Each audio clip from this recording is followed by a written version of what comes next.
There's nothing like being the best in the business, stacking up wins, and continuing to get better. Manscaped brings home another gold medal in the male grooming Olympics with the Lawnmower 5.0 Ultra. The Lawnmower 5.0 Ultra still has an LED light and is still waterproof for you to shave in the dark in the shower, but now it has 2 interchangeable skin-safe blades, so you can change those out for whatever your grooming needs are. And if you happen to be a perfectionist, they got 3 setting combs so you can go for the perfect length that you're looking for. Since you like cleaning up your package, Voch says this: take a look at the Performance Package 5.0 Ultra. Even that gets the upgrade. It comes with the Lawnmower 5.0 Ultra, the Weed Whacker 2.0, the nose and ear trimmer. It comes with a ball lotion, a ball deodorant, and it comes with a complimentary pair of Manscaped Boxers 2.0, which I've graduated to my brand new Lucky Draws, and a travel shed bag 2.0. Everything gets upgrades around here. How about this? I want to save you some money. I want you to put a performance package in your shopping cart. I want you to get some more Lawnmower 5.0 Ultras in your shopping cart. Get about 2 or 3 of them. Get ready for Christmas. And I want to save you some money. Use promo code VOCH20,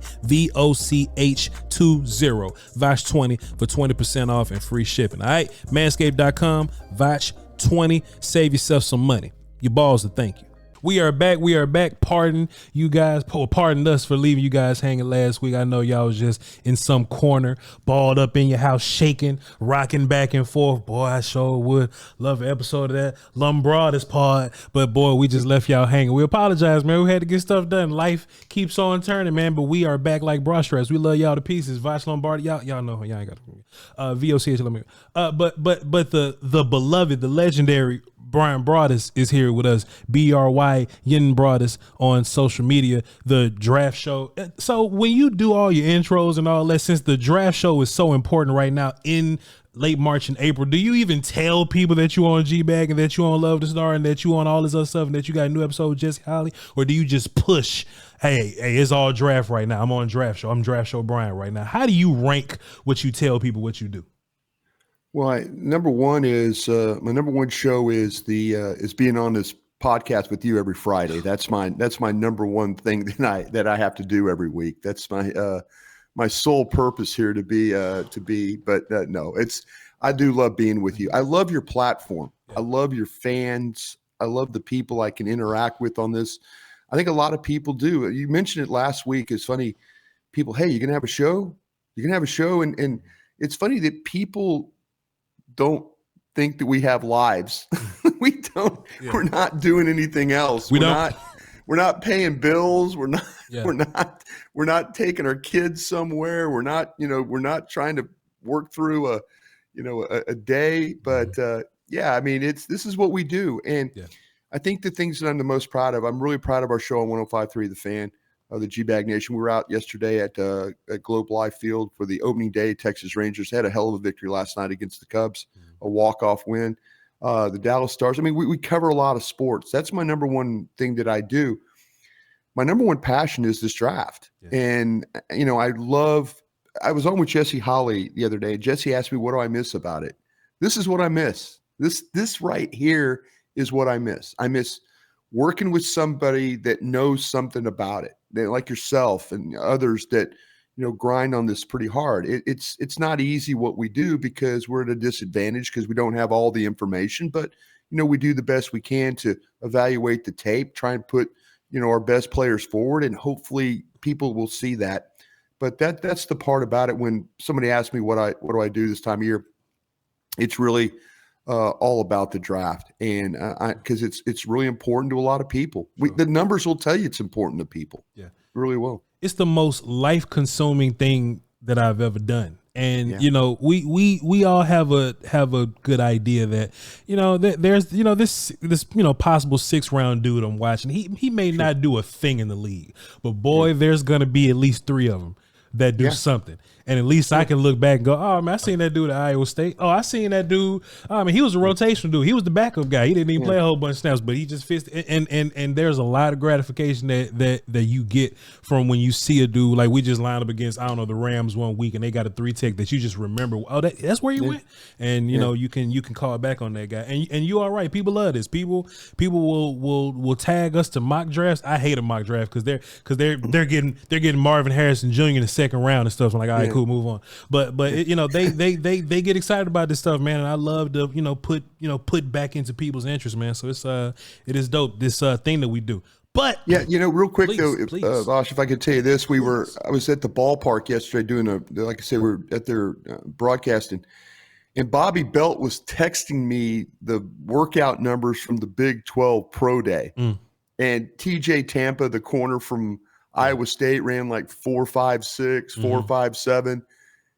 And I got a little depressed. I was because that's one of your guys. That's my guy. I don't need you running 4.56, but he plays fast. But that's how things kind of affect you, that you're like, oh, damn, I didn't expect the guy to run 4.56. He's a good looking player though. But sure. But to your point, you live this time of year. You live this because those 3 days, there's a lot of people that really rely on us, and, and God bless them for doing that. And we owe it to them. We owe it to them to study these players. We're going to be wrong on some of these guys. We're not going to like your guy. You're going to see it a different way. And that's the beauty of the draft. And that's what teams do. I mean, I've been in war rooms. I've been in places where guys and gals don't agree. And at the end of the day, you just hope that you put together the best board, the best stack you can, and shows like that we have here, give people a little bit of opportunity. If they don't believe us, go out and study your guy yourself. Go out and just try and do your best to get whatever, tape or YouTube, whatever you have to do. Go get that and at least take a look at that guy. Sure. To your point, Bryan Broaddus. I was talking to somebody about mock drafts, huh? I was telling you, I can't stand them. I was talking to somebody about Keon Coleman, to your point. Yeah. And Keon Coleman didn't run very well. And I told that person, I was like, well, Keon Coleman could run a 4.8 right now. I'll just draft him in the 6th. You know what I mean? Yeah. Like I'll do whatever it takes to get the player that I want. Here on my show, on my platform here, we have terms like gun under the seat guy, caught with some weed guy, trouble guy, I don't have no legs guy. We just have different terms like that. Has there ever been a player that you just love so much, and he was maybe a little bit out your range, right? And you were a real life scout. You were in those rooms. What player were you just sitting back going, man, I wish they just catch this dude speeding so he could just drop 3 more spots so I can get him, boy. But I just wish he would just run a red light one time, and I just wish an investigator come by and just ask him a question. I don't want him to hurt nobody. I just want an investigator to just ask him a question about a murder that happened in his neighborhood, and he just falls 6 spots. Who was that player for you that you just wish fall to you, and you just was not wishing nothing bad, but you just was praying to the draft guys you could just get this guy? I think Warren Sapp was that guy. Well, Warren Sapp gun under the sea guy. Warren Sapp was one of those guys when we were in Green Bay.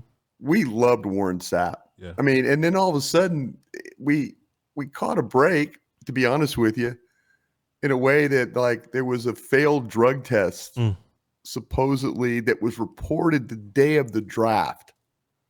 And so you were kind of like thinking, man, did Tampa beat us to this thing? Did Tampa leak this? And I mean, it was like we loved the player. I mean, and I'll never forget Ron Wolf, my boss, picking up the phone and just dialing the NFL office there, the table there with Joel Bussert there, and just going off on them. How could you do this? How could you do that? How could you put this report up and all that? And Ron was raising hell about it, but when he hung up the phone, he's like, man, I wonder if he could get to us. It was that kind of, there's players, there's a lot of guys that you just know, you watch and you're like, man, there's teams like the Baltimore Ravens, Ozzie Newsome. I love Ozzie. I mean, Ozzie, I used to sit with him at the Senior Bowl, one of the best general managers ever. And it always seemed like Ozzie that players just fell to him. Yeah. I mean, he might sit there and he didn't have to have the, under the seat stuff and all that, or the gas mask or any of that stuff. Players just, I always wanted to be a part of a draft where players just fell to us. Just like, wow, they didn't take our guy. They didn't take our guy again. Yeah. Wow, they didn't take our guy again. And now you're sitting there going, maybe we're going to get this guy. Then I'll tell you, the Chargers were a team that always got a guy ahead of us. I hated the Chargers for that. Mm-hmm. But yeah, there's those guys you sit in the room and you know you're not going to get them unless something drastic really happens or people lose their damn minds and don't draft the way you think they're going to draft. Yeah, the Ravens they just pick the the best guy. Ravens They are don't beautiful. overthink it. And honestly, I think people take their guys. I think people draft their guys all the time. Just that the Ravens just don't overthink it and just take the wrong guy. They don't. It's funny. The Ravens are the team that when you make a mistake, they're there to pounce. Yeah. The Steelers were another one. The Chargers they were always the team that if you made a mistake, if you took somebody, okay, I think we've talked about this before. When we took Quincy Carter, we had a first round grade on Kendrell Bell. We didn't have a first round pick. We're in the second round and we take Quincy Carter. And Kendrell Bell is the linebacker from Georgia is on that board. And we have a first round grade. And that's who we should have taken. And what happened? The very next pick, Steelers took him and he was defensive rookie of the year, AFC defensive rookie of the year. Yeah. That's the kind of stuff that just when you look back on it, you go, damn it, why? Yeah. We had the thing right. Yeah. And we, and so teams are there. You got to be ready to pounce when teams make mistakes. But you're right. There's sometimes you just hope that the draft gods are nice to you. And I think the draft gods were nice to the Cowboys with CeeDee Lamb. Mm-hmm. I really do. I think they were nice to the Cowboys. The draft gods were nice to them to get Diggs in the second round at 60. Yeah. For them to have the opportunity to draft Zach Martin instead of a Johnny Manziel or Ryan Shazier from Ohio State was a good player. Mm-hmm. They drafted a better player. And unfortunately, what happened to Ryan Shazier, he got injured, but they drafted Zach Martin. Sure. Sometimes sometimes those players you don't think Micah Parsons, Micah Parsons, people don't realize about Micah Parsons. He didn't play that COVID year. Yeah. I mean, you were going back, and maybe that's what helped you get a guy like Micah Parsons. That people didn't have a great understanding of him as a player, and the draft god said, "You're going to need to take this guy," and it worked out well for him. Fair enough. A couple of days ago, last week on the draft show, y'all did a segment of Twitter on the 20.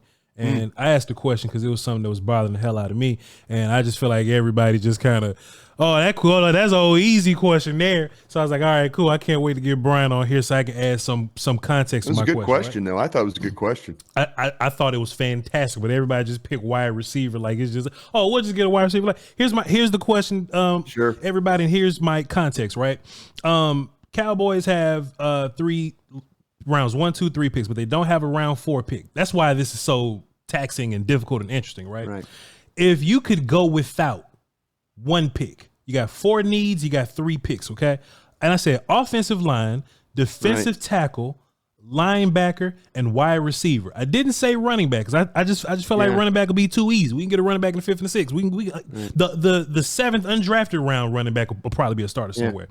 O-line, D tackle, linebacker, wide receiver. That was the question I asked. Yeah. And outside looking in, wide receiver does seem like the pick that makes a little sense. Yeah, wide receiver stretches a little bit and It's the stretch, man. It's the stretch. That's why you look at this, and it was the defensive tackle. That thing don't stretch at all. They don't. Linebacker, you're dealing with some hurt guys, but you're dealing with Peyton Wilson, the very talented linebacker from North Carolina State. He's going to give you a 30 visit guy here for the Cowboys.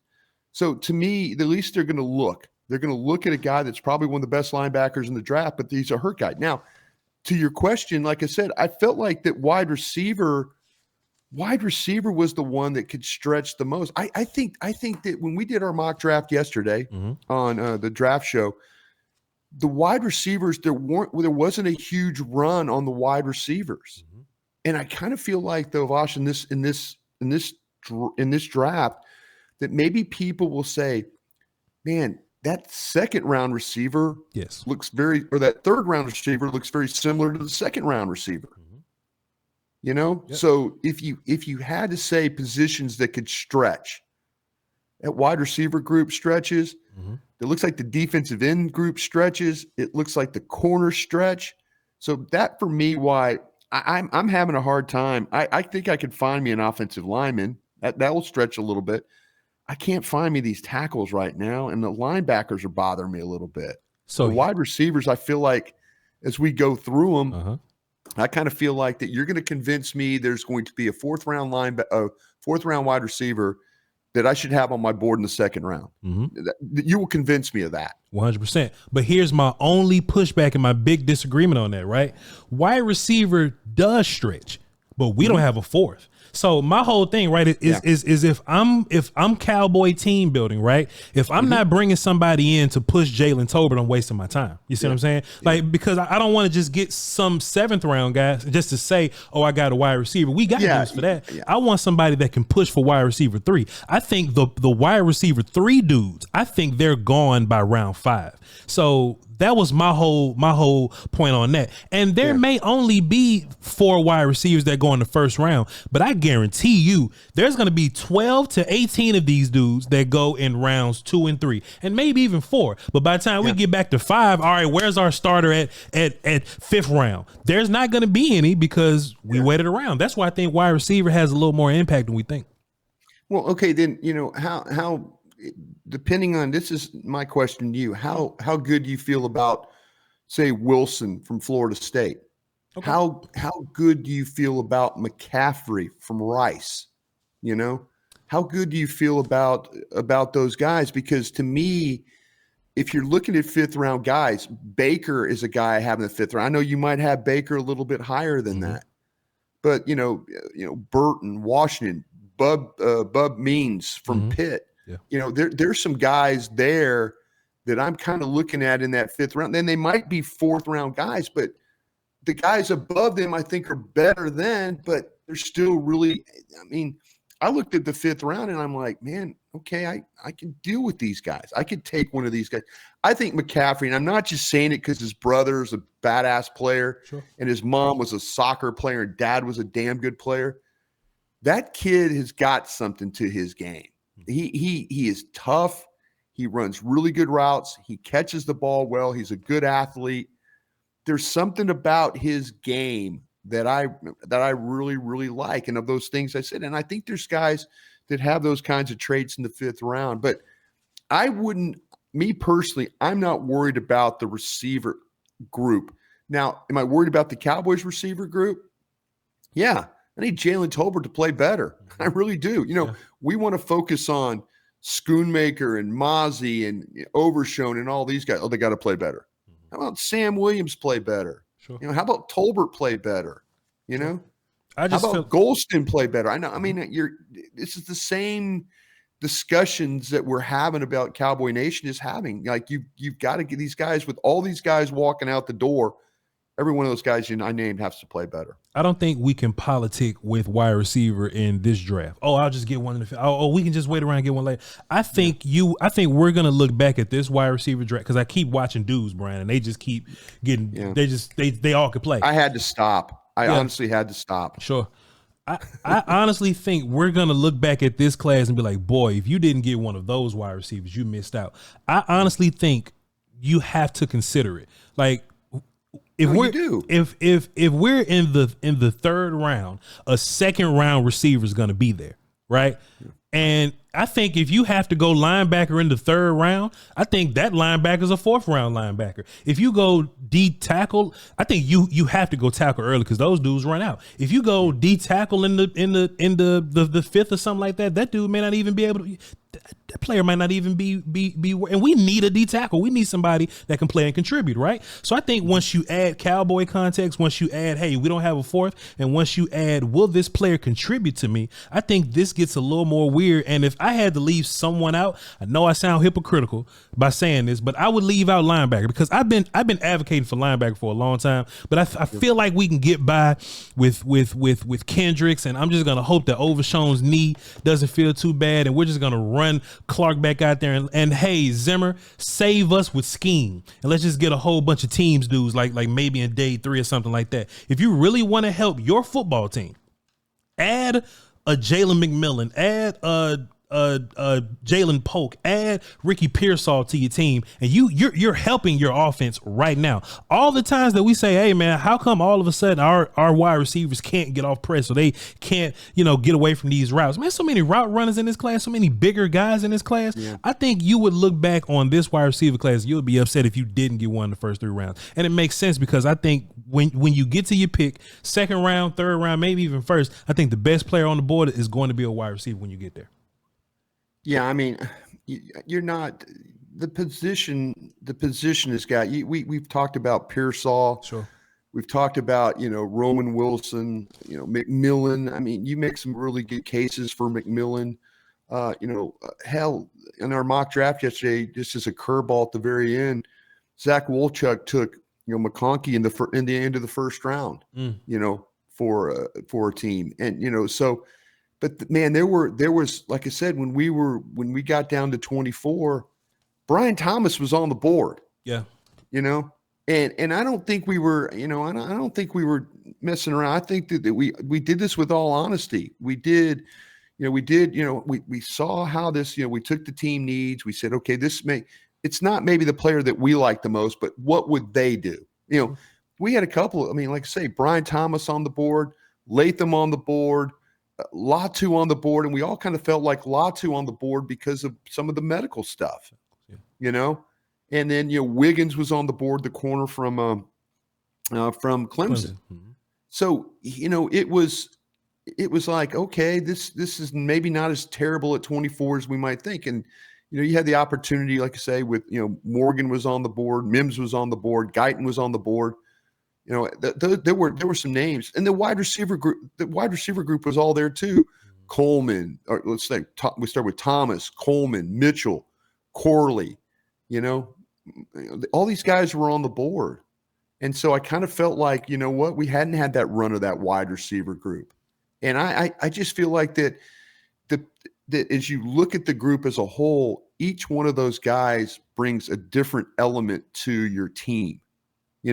Pearsall brings a different element. Roman Wilson brings a different element to your team. Polk, Rice, hell, we haven't even talked about those guys like that. Washington. There's some guys, that are really talented guys that, I don't think if you take a wide receiver, I don't think you're going to miss out. That part of it, I disagree with you, because I don't think you're going to look back and say, oh, we reached on a wide receiver. Sure. Because I think this thing has enough talent through the 5th round where you're like, man, we got a guy that can legitimately come in and play. And maybe a guy that's even better than Tolbert. Sure. And they grabbed Tolbert in the 3rd round. Yeah. Yeah. That's my only thing though. That's my only thing is it's fair. Can the 5th round dude? Yeah. Can the wide receiver that you draft in the 5th, can he come in and push Tolbert? Because if not, I think you're wasting your time. If not, just work on Turpin and Brooks. Work on those guys, right? But if I can give you like one of these bona fide guys that can come in as wide receiver 3 right now, I want to take that opportunity to get better at wide receiver right now. That's just my own personal opinion on that. Well, the thing about it, and I think you're right about the linebackers, and I'm to the point now where I'm down to looking at my last 25 guys. And so now I'm about to start on the defense. And so I'll fill in all those positions. Like, I got with Dane Bergler and I said, listen, give me your list. I need to know all the 5th round players that I haven't looked at.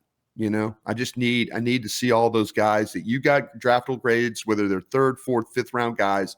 I need to make sure they're on my board. And I'm trying to get an idea. Like I say, the one position that I'm kind of a little bit nervous about is this linebacker spot. Mm-hmm. But then I'm seeing on the list that he gave me, Wallace from Kentucky. Everybody's telling me about this kid from Kentucky, Trevor Wallace, that can play. Jacobs from Penn State, Bertrand from Notre Dame, Knight from UTEP.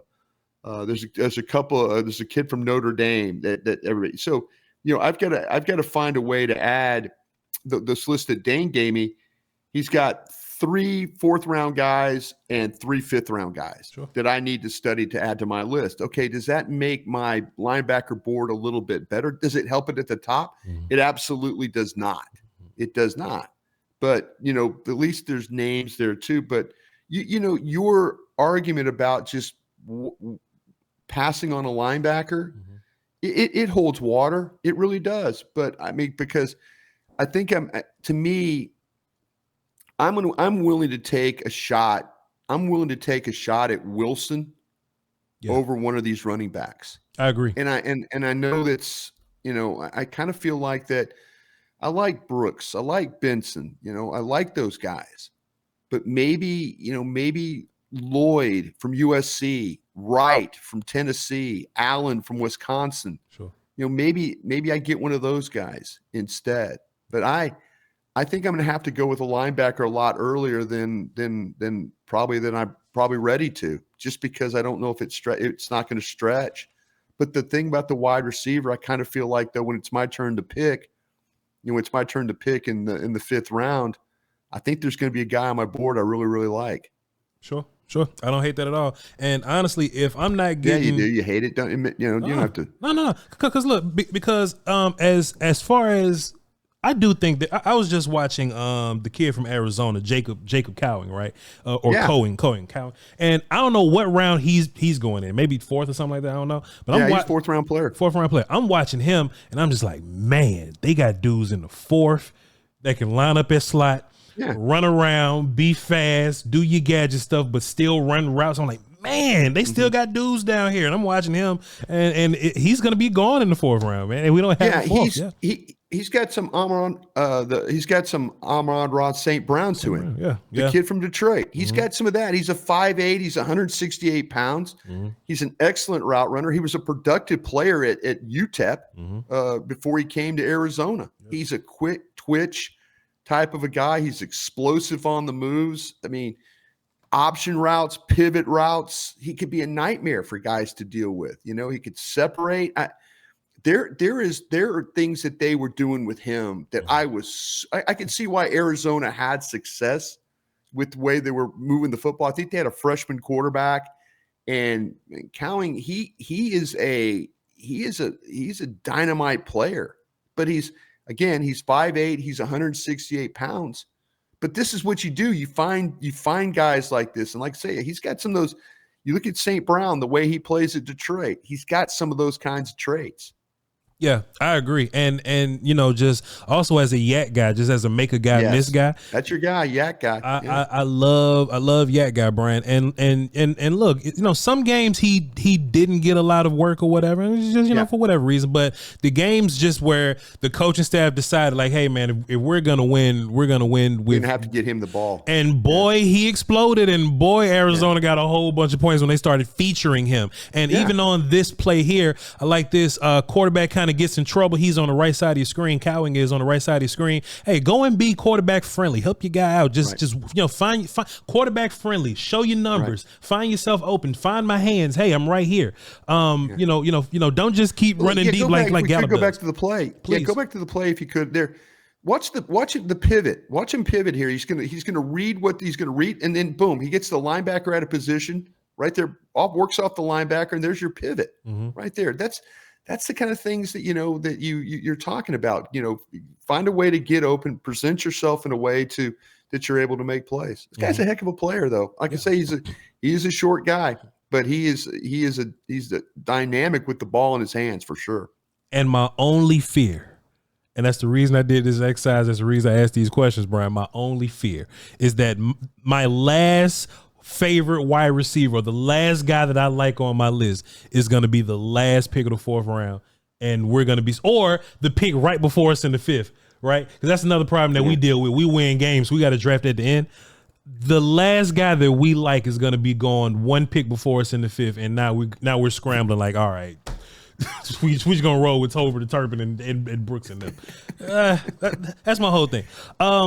Hey, can I give you a guy real quick though? If you like this guy, and I'm just throwing this guy out there. There's a kid named Jaquan Jackson from Tulane. Okay, haven't seen him. Okay, just a similar type of a player though. And if you like the run after catch guy, this is a good run after catch guy for you. But it's similar height at 5'9" and 188, and you could be really creative with the way the way that they play him. Yeah. And he's got that stop quickness though that everybody seems to like. And he never had huge numbers as far as receptions, but if he gets to the right team, that might change. I think that he is. Aisha Morrison, who we all know and love and do great work with, she's like, Bryan, you got to watch this guy at Tulane. And she was absolutely right about him. So if I'm just throwing out a name, I know we got a lot of receivers there, but Jaquan Jackson, 5'9", 188 from Tulane would be worth your time. Well, I'm gonna definitely break him down for 30. I mean, you love those yak guys. This guy will he'll get your fancy here for sure. I'm gonna break him down for all the other teams that's not the Cowboys, because Cowboys don't like they don't like little bitty people. They do not like. I love these type of little guys like this though. I really do. They're the best, man. One last thing before we really deep dive into a wide receiver on your draft show mock draft that you mentioned. You mentioned the wide receivers didn't really go in the first round. I can kind of see that, right? You know, somebody can look at. Thomas was the only one left. Yeah, Bryan Thomas was the one that we when it came down to, he did not get selected. Sure, you know. So and you know, maybe that's because Bryan Thomas is closer to Mitchell and Franklin than he is Neighbors and Adunze, right? So maybe that makes a little bit of sense that he'll fall. And plus, there's so many more receivers. But something that you mentioned to me, and we're gonna break down receivers. But something that you mentioned to me was that the tackles fell to you. Also, the offensive tackles fell to you. Now, I don't think we getting out the first round with a whole bunch of tackles, you know, because I just think tackle around the league is horrific. And I even think that some of these tackles that maybe aren't first round guys may possibly sneak into the first round, because tackle is such a premium, because, you know, tackle sucks. So just kind of walk me through that. Like, why weren't you guys taking tackles? Because I feel like Mims is a guy that should be going early, and JC Latham, you know, whether you look at him as a guard or a tackle, I think he's a guy that should be going early. Tyler Guyton, I can see why he made it. That ain't me poo-pooing on him, but I can see why he made it. But all these other guys, right? Why didn't you guys take Mims?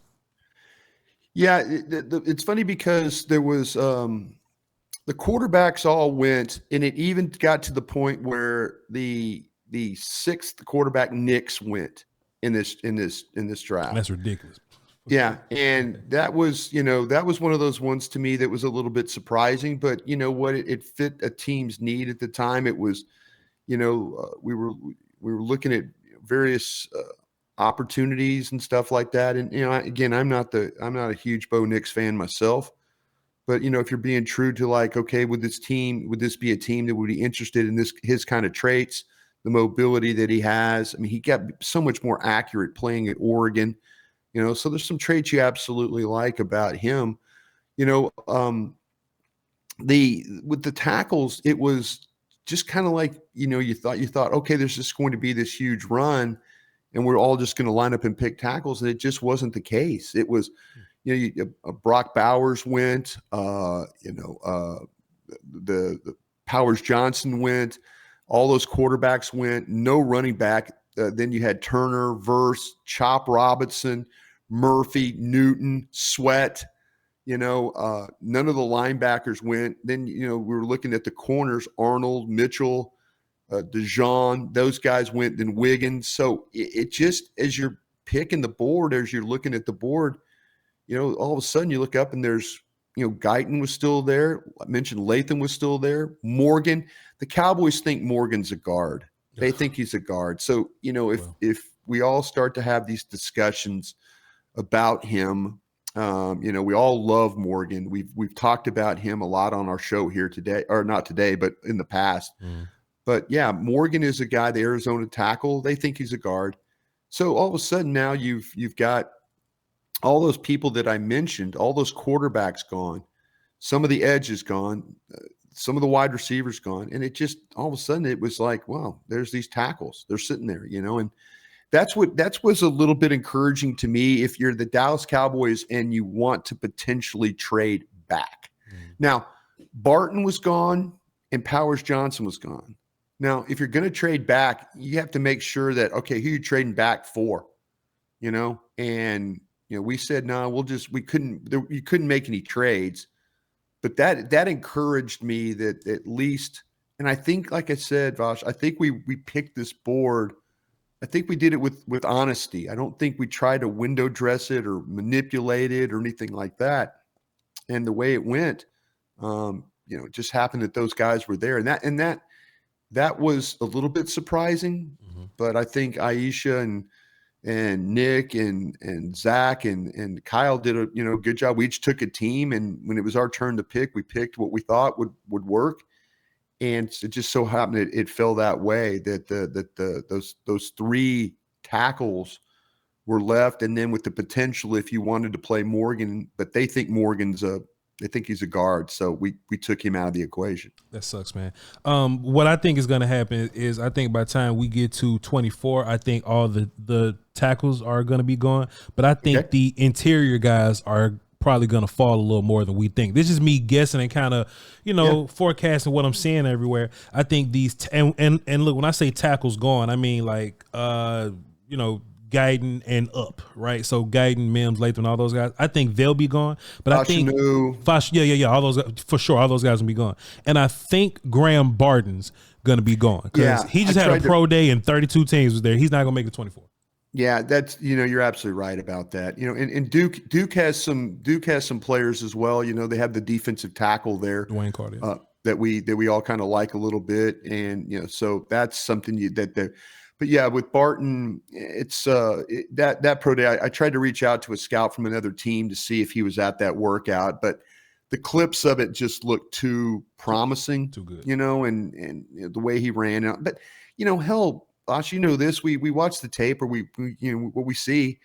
He's an athlete. Yeah. You watch him play. He's a tough, athletic guy. He can play tackle. He can play guard. He can play center. I mean, those are all things he could do. So the testing part of it wasn't surprising to me. Mm-hmm. But, like I said, in comparison, I think people are focusing on him with a little bit more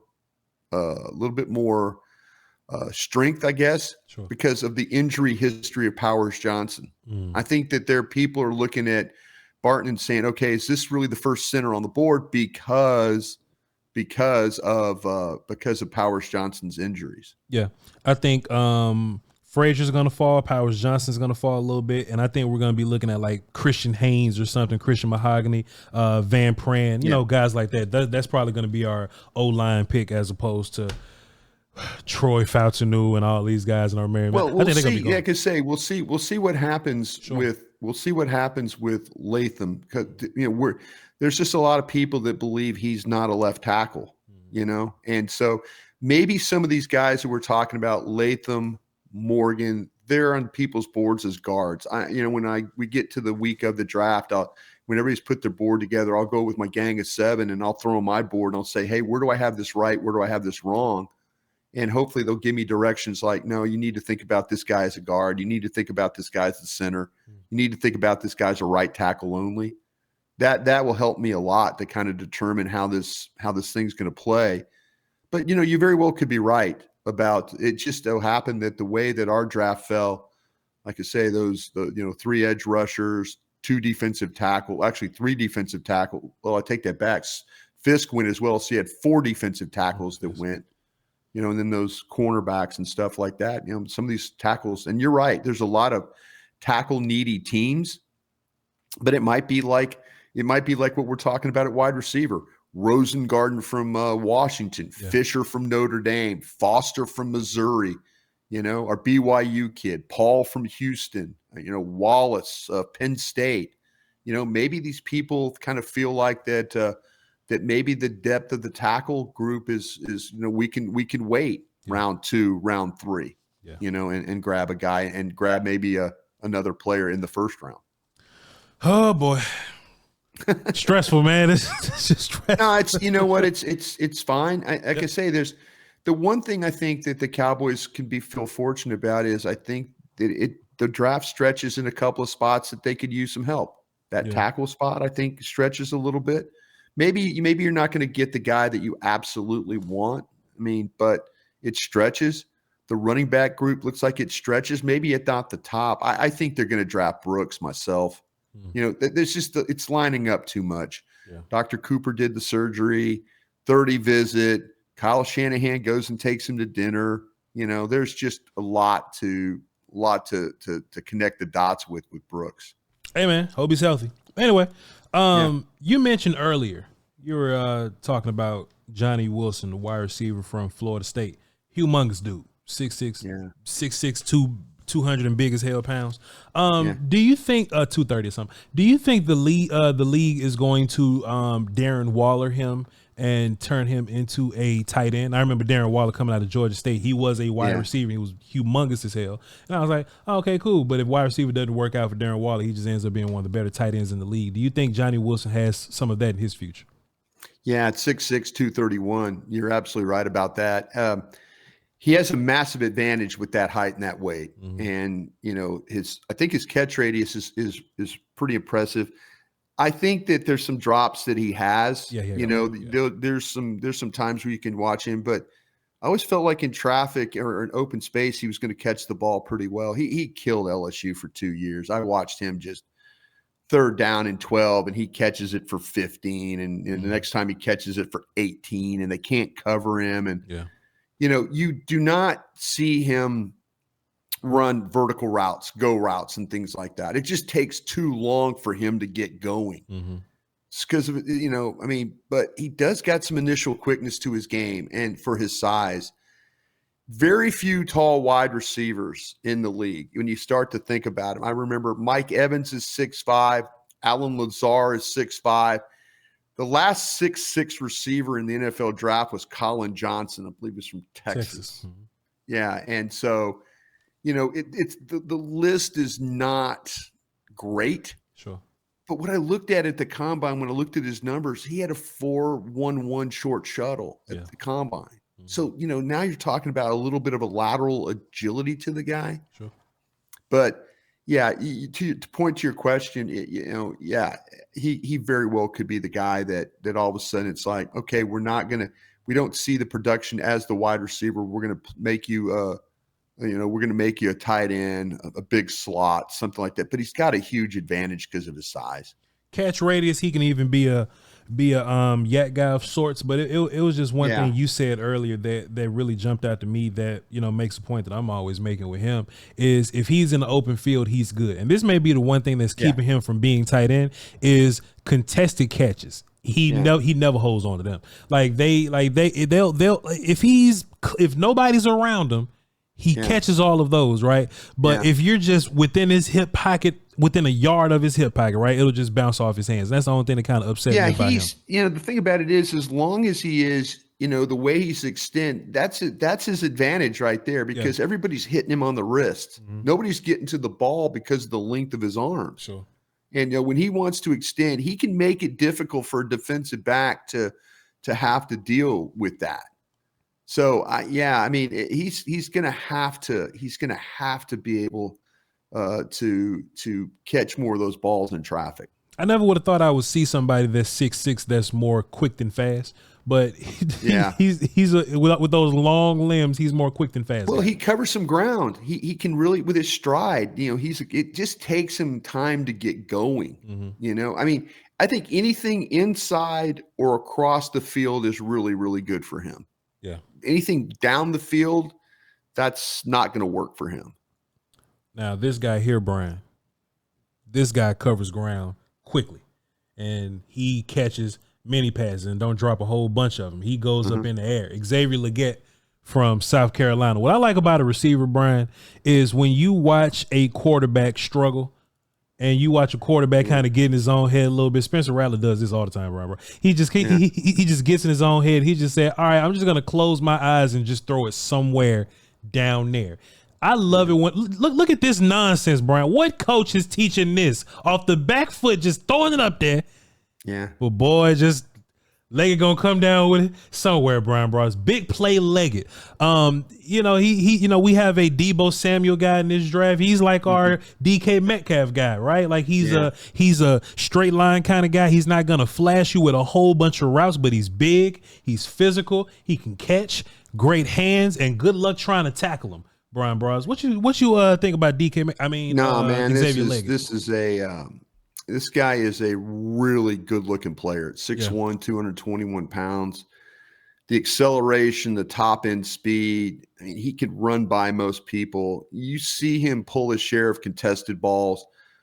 He makes some unbelievable receptions with some body control and balance. I think he takes great advantage of his size and his ability to extend and come down with the ball. There's some plays where you felt like he had no chance catching that ball, and the next thing you know, the ball's in his hands. Yeah. So I really do like this kid a lot. It was interesting to hear all the problems that he had at the Senior Bowl. You know, there was a lot of things that were like the first day or so, he just wasn't as good catching the football. But, man, he's big. He's not afraid to mix it up as a blocker. You'll see him. He'll get out in front and block. Yeah. And, I mean, he's, you know, his production numbers at South Carolina, it really was the final season. That's where he was the absolute, you know, at his best. But he could be an amazing player that might have just caught fire at the right time. Yeah. But he has some traits that are super, super impressive. He's a graduate too from South Carolina. So, you know, obviously, you know, he put in the work to get out of school, but man, his body type, there must be something in the water there at Columbia, the way that they make these receivers look like this, because he does look like that guy with the 49ers a little bit physically. Yeah. Just humongous dude. Like he's another 230 guy, I believe. 221. Cool. Yeah. Just huge, swole, and just I just want to go back to, hey, he's down there somewhere. Just throw it over there, and he will go and get the football. He tracks the ball in the air, and he doesn't just let the ball come to him. I know you hate body catchers, Brian. You can't stand a body catcher. There's not a football in South Carolina that touched that jersey right there. It's always away from his body, to the left away from his body, high up away from his body. I know Johnny Wilson's probably like catch radius king, but if you add leaping ability, Xavier laid up there with this kid's got some rare traits. He really does. Now, Bryan Broaddus, last time we talked, you weren't the biggest fan of Jalen Polk. The one of three wide receivers from I don't forget nothing, Bryan Broaddus. You weren't the biggest fan of Jalen, and that's okay, Brian. We come on here and not be, you know, and just not agree on everything. See what you're doing, man. You're dragging me. You got me like 40 minutes into the show. Now you're gonna drag me here. I want to get you exhausted. That's how we doing the fight. I'm gonna hit you with the rope-a-dope, sir. You tired and exhausted. We in round 10. I'm about to get you now, Bryan Broaddus. You're gonna have to sell me. You're gonna have to sell me on the idea that Jalen Polk is not a bona fide round 2 guy that's probably top 6 in this draft, maybe 7. Like, you're going to have to sell me on what you're seeing from Jalen Polk, because I see a dude that's just like we did with Pearsall and Mitchell. Man, I mean, this guy's George Pickens. He's George Pickens out of Georgia. George Pickens made a lot of plays. Okay, that's better. That's better, Bryan Broaddus. Yeah. Go ahead, please. I mean, he'll make some crazy receptions. He really will. I mean, that's you're when you watch him play, like I said, I love the fact the kid, he's a Texas kid. He's from Lufkin, Texas is where he's from. And, you know, this talking to scouts around the league, because, you know, you were raving about him. So I had to ask, you know, like, hey, tell me about this Polk kid. And everybody was raving about his hand strength. Look at this. Look, you know, and so you're right. When you study this guy, I mean, he'll suck that ball in with his hands, and he'll make some remarkable receptions that you'll ever see. And, you know, but he's always extending, which is very, very good. You know, I mean, like, he's another one of those guys. Again, I'm watching the tape and I'm kind of thinking he's got no chance. So, you know, he makes plays. I mean, I think there's an element of toughness to his game. You know, I don't have him, like I say, I don't have him above the other guys on my board, but I understand where you're coming from. You know, I mean, I like Pearsall better. I like Legette better. Okay. Roman Wilson, I probably am a little higher on than most people are on him. Walker from North Carolina, and McMillan. You know, those are guys. I mean, I think I've got some quality guys now. Like I say, who do you like him better than? Do you like him better than every one of those guys I named? Pearsall, Legette, Roman Wilson, Walker, McMillan. I like him more than Legette and Wilson. Okay. And maybe McMillan, possibly McMillan. Now wait a minute. You were beating me up about McMillan. I love McMillan. Yeah. How much you don't love him more than Polk, or do you love him more than Polk? I don't love McMillan more than Polk, but I do love McMillan though. See, I mean, you beat me up so much about McMillan, and I think you're onto something there. Mm-hmm. The whole thing with Polk, I had to go and ask scouts about that. I'm Sure. like, why? But the tape is what it is. It's good tape. It's good tape. And so, if you probably think you have him in the second round, you have Polk. I got him in the second round. Polk is a bona fide second rounder to me, and I think he's right in there with Mitchell, Pearsall, Lab McConkey, but he's probably a little better than Legette and McMillan and Worthy. I got him better than Worthy too. See, I don't. I've got Coleman, Mitchell, Corley, McConkey, and Worthy. That's how I got my second round. Okay, so Bryan Broaddus, let me just ask you this, because it just seems like we're not even ranking Franklin anymore. Franklin from Oregon. No, I don't. I'm not as. You know what? I'm going to let somebody else be a hero. Yeah, I'm going to let somebody else be a hero, and that's fine. If I'm always willing to admit when I'm wrong about a player. Okay, I am not a fan of Franklin from Oregon. I'm sorry, I'm just not. Okay, and if he goes out and he has an all-pro rookie season and all that, you know what? I'll be the first one to say I need to, when a player like this comes along, I need to give him his due. Okay. So, tell me about Tez Walker. You said you liked him a little more than Polk. Tez Walker from UNC. Should he have gone back to college and transferred somewhere just so he can get a little more experience, a little more play, or do you think he was ready to go right now? You know what? It's funny because when you watch Walker play, the thing about him was that he was one of those guys, because you're evaluating the quarterback, and you're trying to. Where's he on my notes here? I thought I had him on my notes here. I'd seen the kid play. My notes somewhere. I lost him on my notes. But yeah, when I watched him play, I was pretty impressed by the way that he played. I was impressed with his size. I was impressed with the way he went and got the football. Mm-hmm. I thought he was a good route runner when I watched him play. To me, I was, there was times with his quarterback. I don't think this quarterback was always accurate throwing the football. Mm-hmm. And I thought he helped his quarterback making some plays. Sure. The way that he played. And, this North Carolina, man, North Carolina leads the league in like good looking guys. They have a team that they have the all get off the bus team. Yeah. Where when these guys get off the bus, you're like, wow, that's a good looking team. Yeah. But I mean, I think with Walker though, I think there's some of those traits that I really, really, really liked about him with his ability to go get the football, help his quarterback out, be tough after the catch. Those things were all very positive to me.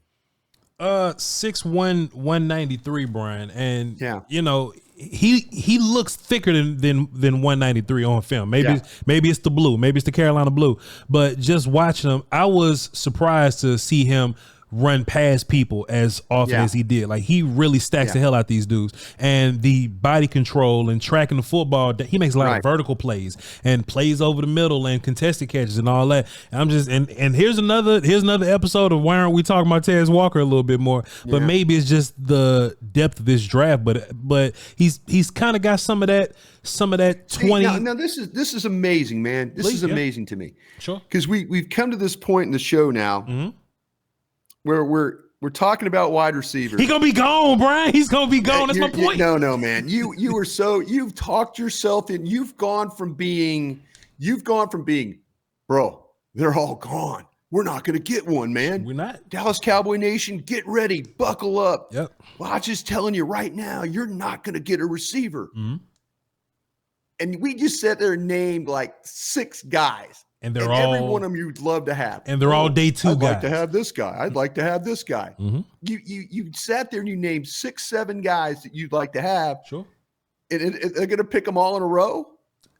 They better get these dudes for they. And Bryan, that's my point, right? This is our second wide receiver episode, and we still talking about day 2 guys. We got to be down to wide receiver 15 and 6 in recent memory, Bryan. When has your wide receiver 16 been a day 2 pick? That's what I'm saying. I'm saying I hope the Cowboys value wide receiver like I am. I hope that they get a guy in the 2nd or 3rd round. If we're lucky, maybe 1st. I don't know. We'll see. But if we wait around, you were sitting there talking about they got to, damn, Bryan, they got to grab a guy. They got to grab a guy. We're down. You keep watching receivers. You're looking for Yak God is what you're doing. Yep. You keep looking for Yak God. Right. Every time I talk to you, you're like, man, that guy's got some run after catch, Brian. Sure. You see that guy? You see that guy? Polk could be a guy that they take it absolutely take. I mean, you have Polk higher than me. Polk's a damn good player. Sure. But you know what? I try. When I asked you, you had 3 guys above Polk. Yeah, that's his class though, bro. And look, they're not going to take all wide receivers. You're going to be able to get a wide receiver, and I'm going to tell you this though, Voch. You're going to find a way to get a 3rd round pick. You're going to find a way to get a 4th round pick. Okay, I think you're going to find a way to get one. Okay, if we get a 4th round pick, give me Javon Baker or the Cowboys aren't going to draft. Javon Baker is Jalen Tolbert. I agree. Better Jalen Tolbert. I agree. I think they're the same kind of same guy. College Jalen Tolbert, right? Jumping over guys, contested catches, deep ball, vertical stuff, tough over the middle, inside, outside. Yeah. 100% agree. I just want to be able to get him. I was worried when I started this show, and now I'm not worried. I'm not worried. Okay. I'm worried about you. I'm worried about you now. Okay. Hey, don't worry about me. We're gonna be fine. Let me ask you this: what round do you have Brendan Rice? See, I like Brendan Rice. I like him a bunch. I have Brendan Rice, and I believe. Let me see on my board. I think I'm on the 4th round is where I got him. I've got Polk and others ahead of him. You know what? And Brendan Rice, to me, I get it. It's the whole thing. The kid is the son of Jerry Rice, but you watch him play at 6'2" and 208. Yeah, probably should have him higher than the 4th round. That's another one of those things. But when this guy, you talk about going and getting 50-50 balls, and he had the best quarterback in the country, in my opinion, throwing him the football. But those 50-50 balls, the catch radius, the hands, the extension, the long frame, he's got a burst, he's got some suddenness to his game. He can pressure the defensive back with the route running that he does. Sure. He made several receptions where he was just able to kind of tap his toes along the sidelines, the hand natural with that high point stuff, run after catch. I think he could get to top speed pretty quickly. And there's times where the quarterback is running all over the place, and he's kind of finding space. He's out there running around, finding that space. He's not afraid to push guys, to bully guys. He could buy himself some space. Kind of the kid, is it Romeo Dobbs that plays for Green Bay? Yes, sir. Is that the kid who was from Nevada? Yes, sir. He kind of reminds me of a little bit of Romeo Dobbs in that way, maybe a little bit faster, maybe a little bit quicker.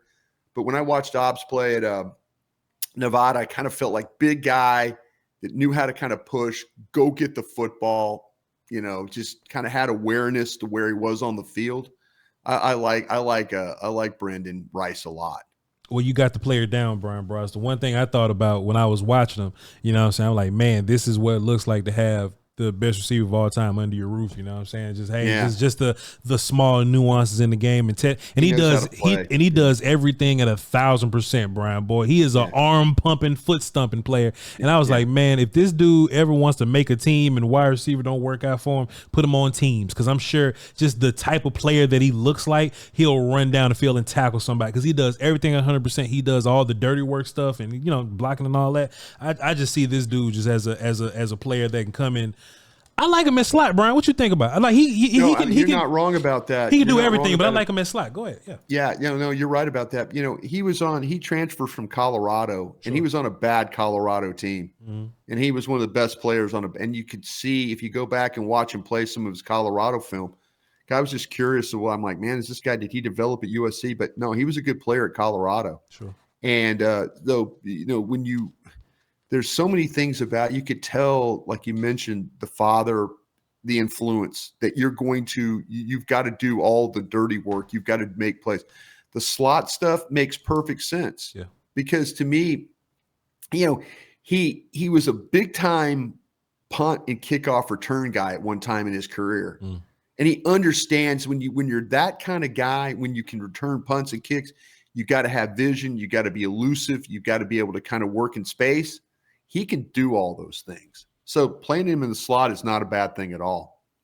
Bryan Broaddus, we did it again. Look, some people bother me about, man. They be in the chat and they'll be like, well, Voch and Bryan are just agreeing. They're not disagreeing enough. And I think we've gotten into enough skirmishes to where we can shed the all we do is agree with each other bag. You know, we had a little bit of a not a fight today. We didn't really fight, but you did raise your voice and wave your finger at me a little bit, man. But you know what? There are times where you get in a room with scouts and you get on a roll. Sure. And if you know what you're looking for, it's hard to say that guy's wrong. You know, and trust me, you challenge me more than that's why I love coming on your show, because you challenge me to go. I'm asking scouts about Polk. You know, I shouldn't give a damn about asking scouts about Polk. There's other things I should ask about, but I'm like, man, this guy might be onto something.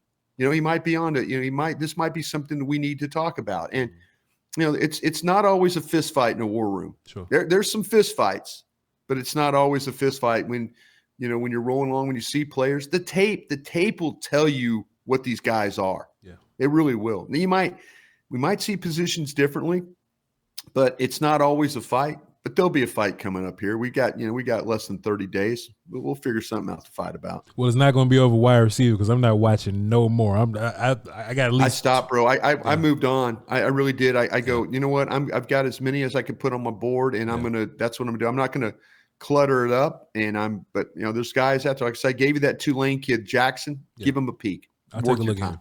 I will take a look at him. Bryan Broaddus, ladies and gentlemen. Love to Start podcast, The Draft Show. That's his baby right now. The Draft Show. My baby. Shouts out to everybody over there, man. Yeomans, Morrison, Woolchuck, missing somebody. Bobby Belt, Nick Harris. Shouts out to all y'all. Yeah. Shouts out to all y'all. Love to Start podcast. Check them out over there. G-Bag Nation 2 to 7 and Bryan Broaddus, Bryn Broaddus. I would tell y'all where to find me, but y'all know where that is. Voch Lombardi everywhere. Till next time, y'all. Salute.